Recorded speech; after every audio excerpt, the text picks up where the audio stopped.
This is Pete Lammons, tight end for the Super Bowl III champion New York Jets and JHS class of 1961. Whew! You're listening to the Fighting Indian Football on JHS-sports.com. Good evening, ladies and gentlemen. That was the great Pete Lammons. And we are here live at the historic Tomato Bowl, downtown Jacksonville. Aaron Swink, Matt Montgomery, Todd Travis, and Ryan Travis along with you one more time in 2019 here on JHS-sports.com. And Matt, tonight it's all about pride. It is, and you want to win. You had a chance last week to get a win. We'll talk more about that in a minute, but then you could come back tonight and really finish out your season strong. And you didn't get the win last week. Now you get an opportunity to play a team that's going to the playoffs. Lindale will be the third place representative for 9-5A Division II, and they will go down to Katy, Texas next week for their playoff game. And my understanding is Chris Cochran, the head coach for Lindale, is he's going to play his full slate of players. We don't know how long he's going to do that. Of course, they're led by the big running back Jordan Jenkins, who will be a Division I recruit next year as a senior. He's a junior, 6'1", 212, 215, something like that. Just a real physical specimen for Lindale. They have two sophomore quarterbacks that both of them play and both of them throw the ball very well. But Aaron, it is a night. It is senior night. Festivities will be getting underway about 7 o'clock here. And, of course, it's always a special night when you honor all the seniors, not just the football players, but the band, the charmers, cheerleaders, majorettes, all the people participating on Friday night will be honored tonight with their families. And so those festivities will be going on in just a few minutes, 13 minutes from now, 14 minutes from now, they'll get those things underway. Guys, this is the 12th all-time meeting between Jacksonville and Lindale. Last year it was tied up 5-5 in the series, and Lindale won 36-34. Jacksonville lost that heartbreaker, so Lindale leads the all-time series 6-5. And, of course, Lindale, they got to play a home playoff game last year. They came in by virtue of beating Jacksonville in that last game. It paid off for them because the Eagles got to host a playoff game, the first time that Class 5A started awarding home playoff games for the teams that come in first and second, which is really, to me, it's such a great thing because, heck, if you win your district championship, what do you get for it? You ought to be able to get something for it besides just playing the fourth place team. And I really like they did that. Lindale won that game, by the way, and they went to the second round of the playoffs. And Lindale, Matt, has got a history. Obviously, the numbers in the series don't lie, but they have got a history of playing Jacksonville as tough as anybody. They really do. And I remember in 2009, in Steve Wells' second year, Jacksonville was in a 16 district, and it was, with Lindale. They came here and played for the district championship, and they beat Jacksonville here at Tomato Bowl in 2009 to win that district championship. Lindale's first as a Class 5A school. Now, the snapshot was taken, I think, in the last couple of weeks for schools to see what classification they will be in realignment in February. Now, the UIL has yet to release the numbers where everybody's going to fall, but you're looking at two of the smallest schools in Class 5A in Jacksonville and Lindale. The cutoff last year was 1150. Jacksonville, I believe, turned in 1260-something, 1266, I believe, and Lindale turned in 1211. And there's a lot of publications that are saying Lindale's going to drop down to 4A because they'll move that cutoff up to 1225 from 1150. I've never seen them raise it 75 like that. Usually it's in 50 student increments, but we'll see. They may do that. And so that would change things up a lot. And I also understand that they do those kind of movements with those numbers, Aaron, that Texas High may come down. And, of course, they're Division I 5A. If they come down to Division II 5A, boy, that just changes a lot of things. And if you lose Lindale, it changes a lot of things in East Texas that includes Jacksonville about where everybody will be in district next year. Yeah, and Matt, if that happens and Lindale goes down, would Lindale then be in the District of Doom with Henderson and Carthage? Very well could be, or they could be up north. I mean, there's some teams up north they could be in with because, Lindale's pretty pretty north of Tyler. They very well could be. There's so many different things. Jacksonville could go west again. You could be in the same district with Corsicana, Ennis, Waxahachie. I mean, you could still, well, not Waxahachie, but I think they're Division I still in 5A. But you could literally be back over in the west area. It's so hard to predict. You can't predict it. You never know. But it's amazing how with one team changing, like a Lindale or a Texas High, how that can just jumble up everything. Of course, in 9-5A Division II this year, last week, Marshall beat White House, and they just didn't beat them. They crushed White House over at White House. At White House. Yeah. I mean, it wasn't even close. 35-8, Marshall wins the district championship. White House will be in second place, so both Marshall and White House will host playoff games next week. And Pine Tree lost last week in a game Jacksonville had their eyes on.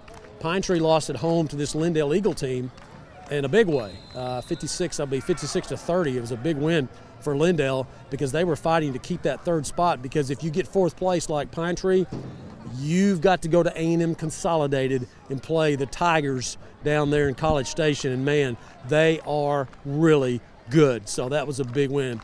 Last week, guys, the pain and the agony. We've been talking about it all week long. Everybody's been talking about it all over Jacksonville. Did he get in? Yes, he did. Yes, he did. The video shows that Patrick Clater did score, and as we talked about ad nauseum after the ball game, just like the weather, referees are part of the game, and of course all you get is a sorry coach, I missed it, my bad.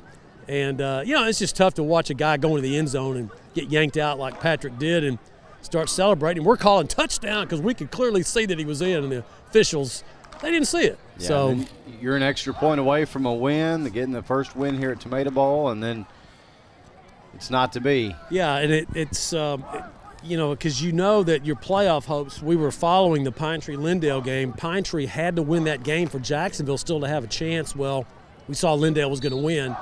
But still, you want to win the game, and like I said earlier, have a chance to have that third win, come in tonight, have a chance at a fourth win, and go into the offseason with something to some kind of momentum. And speaking of which, the sub-varsities have done pretty well for Jacksonville. Last night, the junior varsity beat Lindale's JV 38-16 to come in a tie for second place in 9-5A.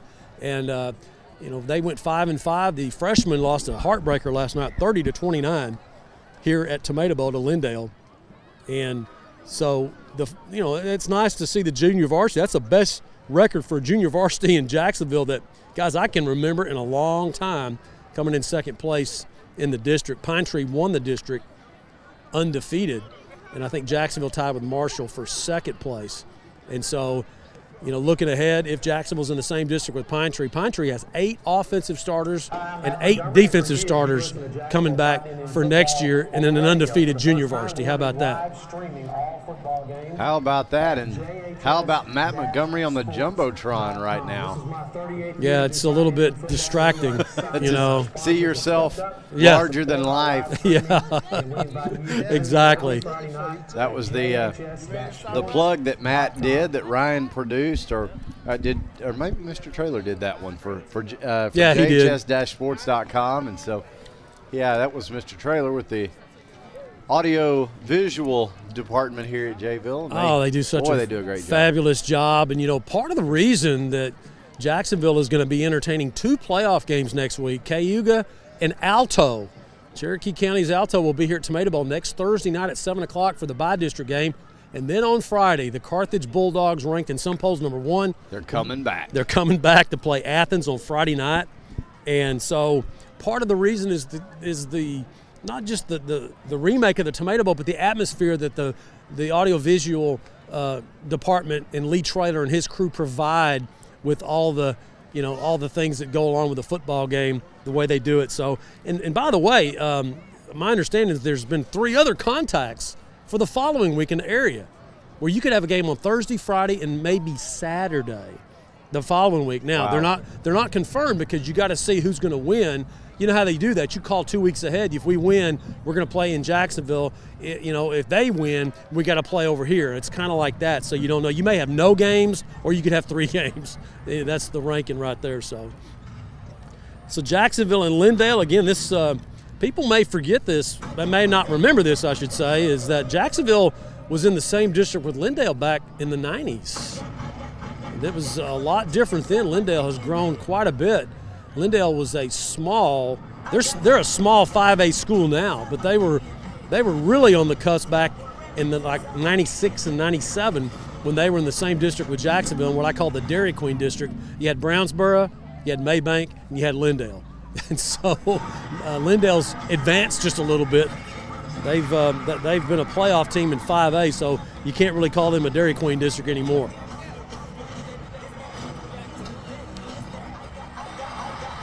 Speaking of Dairy Queen, they sponsor the second half of our countdown to kickoff, but we want to let you know that this part of our countdown to kickoff is sponsored by Texas Farm Bureau. That's Andy Calcote, and he's in the Rusk office. And if you give Andy Calcote a call, he can help you out with your auto, home, life insurance needs, anything that you need. We'd like to thank Andy for sponsoring Fighting Indian football here on JHS-Sports all year. And Matt, really all of our sponsors. This has been a new adventure, a new venture and a new adventure for us.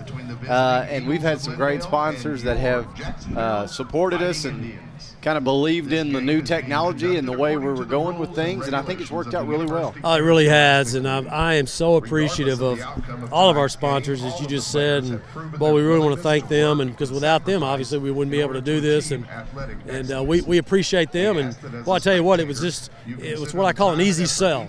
I mean, you go to some folks and you say, hey, would you be interested in helping? And a lot of them, they have businesses, but they're supporting the kids, they're supporting the school district, and they're supporting this broadcast so that people can listen. And we have had quite a few people listening to these broadcasts online. And I saw on one of the high school sites tonight that the Lindale people were saying, hey, you can listen to the game on JHS-sports.com. So you can tune in. These were Lindale fans talking to each other.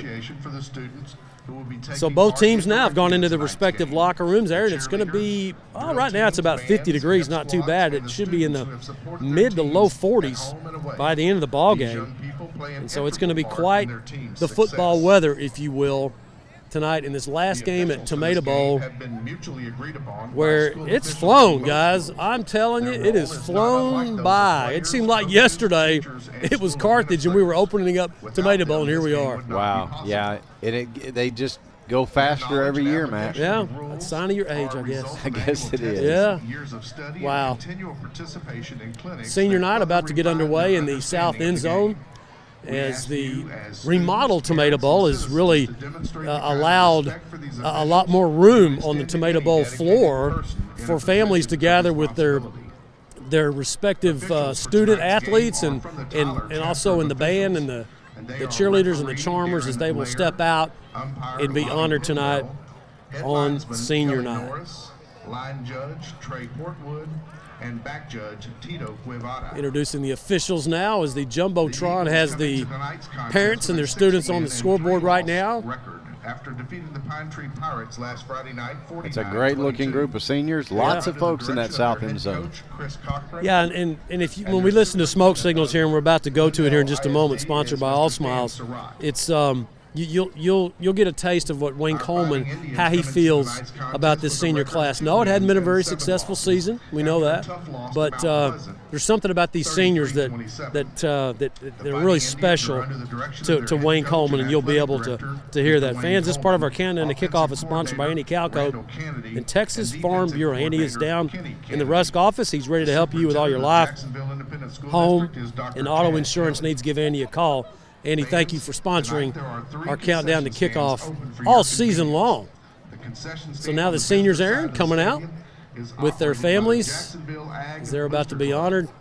The concession stand on the home side of the stadium is operated by the So as the seniors make their way out, it's just about 7 o'clock, so we will bring it back up here into the booth for Smoke Signals. As Matt said, Smoke Signals has been brought to you all season long by All Smiles Dentistry here in Jacksonville. That's Dr. Larry Folden, Dr. Brad Westbrook, and Dr. Dylan Rutherford, and they are your hometown dental team. Now we'll send it over to our producer, Ryan Travis, and Smoke Signals. Dr. Folden, Dr. Westbrook, Dr. Rutherford, and their dental team at All Smiles provide a wide range of dental services. This includes cleanings, fillings, crowns, bridges, implants, and cosmetic dental care. Call and schedule your appointment at 903-586-0741.